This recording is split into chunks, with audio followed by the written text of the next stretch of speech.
dive deep into this story, and for that, joining me now is Professor at the California Institute of Integral Studies, Professor Asuka Bandarage. Professor, thank you very much for taking the time to speak to me, and I understand that you are here in Sri Lanka from the US for a very short visit, and it's a real honor to speak to you. Professor, recently an increase in income taxes was implemented. We've been talking about that entire thing right now. Now the first round of taxes went through this month, and most of the middle class is feeling the pain. Now it's evident that unfair taxes like this, which don't think about the people of Sri Lanka, but just the goal the government wants to achieve, pushed by the need to be IMF worthy nation. Professor, do you believe this sourness would push people towards another unrest like what we saw back in 2022? First of all, Mahieash, thank you very much for having me on your show. Really appreciate it. Yes, I think it's hard to predict the future, of course, but we already see people demonstrating and resisting against these new tax policies. So they are likely to intensify if there aren't breaks given to people. The austerity program is already underway, and people are feeling the weight of it. And it is the lower classes, the middle classes, and the poor who have to bear the brunt of this. And I think it's important to have a broader perspective on the differential effects of taxation on different classes of people. And in this regard, we have to remember the great income disparities in Sri Lanka. For example, the World Inequality Database points out that the top 1% in Sri Lanka control 31% of personal wealth, whereas the bottom 50% has only they have access only to about less than 4% of all wealth.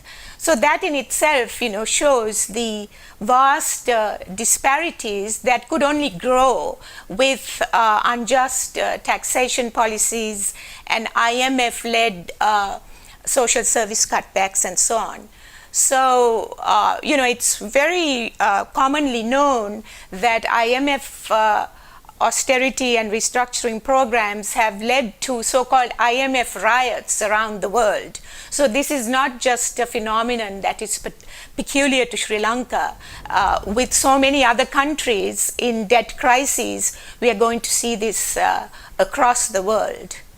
Absolutely. Makes a lot of sense. And now, Professor, in the Colombo liberal clown circles, there is this insane delusion being entertained that homegrown solutions for a crisis like this will never work.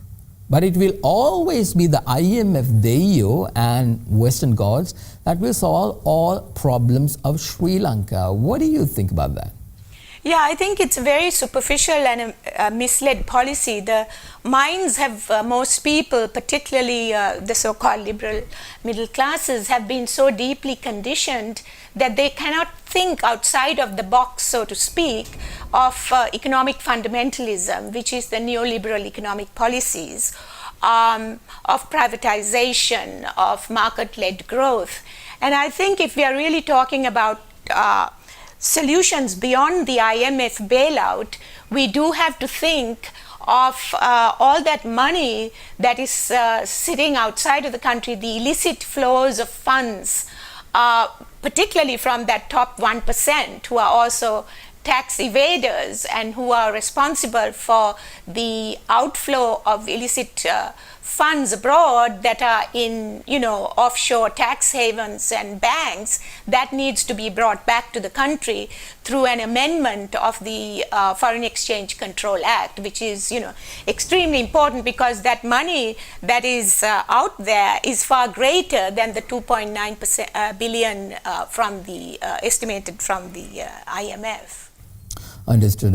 Professor, what kind of advice would you give to Sri Lankans undergoing these severe hardships? Yeah, I have a publication coming out on this topic, and what I'm showing is that this is a global crisis. There are close to 60 low and middle income countries in debt crisis or near debt crisis.